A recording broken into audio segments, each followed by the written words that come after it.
Hi friends, என் பையனுக்கு இன்றைக்கி கொஞ்சம் சளி பிடிக்கிற மாதிரி இருந்தது. ஸோ அதனால் ஒரு கஷாயம் ரெடி பண்ணியிருந்தேன். வீட்டில் இருக்க இன்க்ரீடியன்ஸ் வச்சு இது எல்லாமே வீட்டில் பறிச்சது தான்.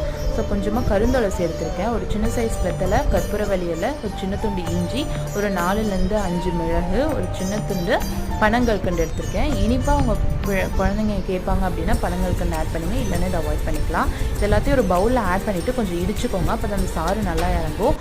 ஒரு பிஞ்ச் மஞ்சள் தூள் சேர்த்துட்டு 1 டம்ளர் தண்ணி இதில் ஆட் பண்ணிக்கோங்க. இது நல்லா பாயில் ஆகட்டும். இது பாயில் ஆகும்போது நீங்கள் பனங்கற்கண்டு ஆட் பண்ணிக்கோங்க, அப்போ தான் டக்குன்னு கரைஞ்சிடும் பனங்கற்கண்டு. நெக்ஸ்ட் வந்து பார்த்திங்கன்னா இது நல்லா கொதிக்க விட்டு ஒரு 1/2 டம்ளராக வற்ற விட்டுருங்க. ஸோ நெக்ஸ்ட்டு ஒரு டம்ளரில் எடுத்துகிட்டு ஆற வச்சுட்டு கொடுத்தீங்கன்னா கண்டிப்பாக இது நல்லா பெட்டராக ஃபீல் பண்ணுவாங்க. உங்கள் கோல்டு இருந்தது அப்படின்னா, உங்கள் பேபிஸ்க்கு யாருக்காவது கோல்டு இருந்தால் இந்த ரெமெடியை ட்ரை பண்ணி பாருங்கள். எதுக்கும் டாக்டர்கிட்டையும் கன்சல்ட் பண்ணிக்கோங்க. அவ்வளோதான். நாளைக்கு இன்னொரு வீடியோவில் மீட் பண்ணுறோம். பாய்.